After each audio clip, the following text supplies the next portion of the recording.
Hello, everyone. I'm Sarah Fergani with your KENS 5 News Now. San Antonio fire crews have been busy with several fires across the city early Friday morning.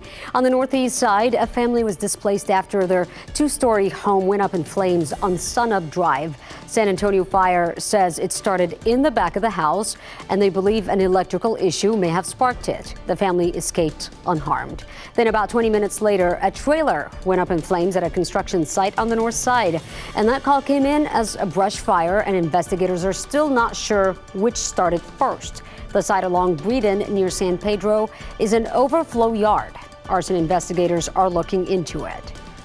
A driver hits a woman walking on the I-10 access road in the middle of the night.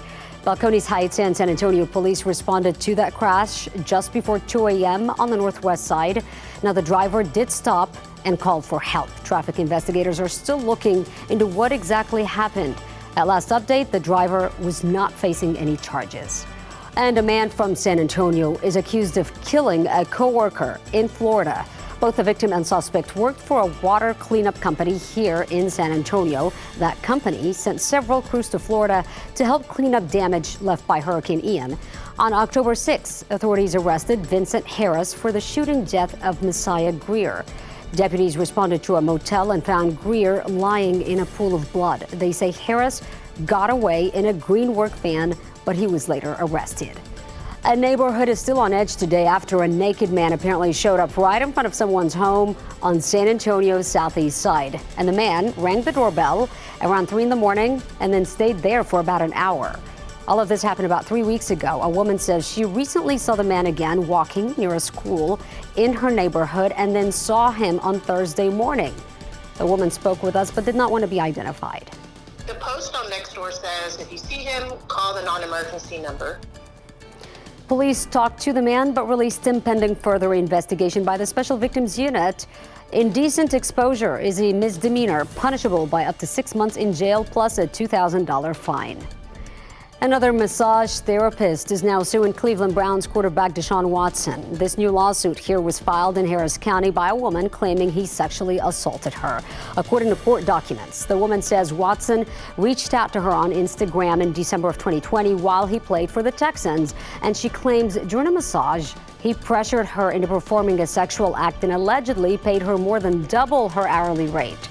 Watson has already settled 23 out of 24 cases filed against him, and he's currently serving an 11-game suspension and had to pay a $5 million fine.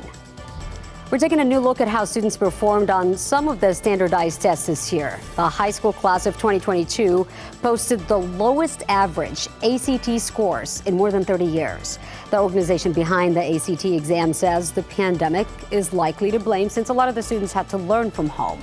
42% of those tested graduates in the class of 2022 did not meet any of the subject benchmarks in English, reading, science, and math, and that's compared to 38% in 2021. And medication commonly used to treat ADHD is now in short supply, and the FDA wants you to know you might have trouble refilling your prescription. The FDA is blaming manufacturing delays, the largest Adderall manufacturer. Smaller companies are having problems meeting demand, even for the generic versions. Now, if the shortage is affecting you, pharmacists say to reach out to your doctor to try to get an alternative option. Trending online, San Antonio Spurs great is reaching new heights in his career. Literally, an autographed Manu Ginobili Spurs jersey was launched into space Thursday.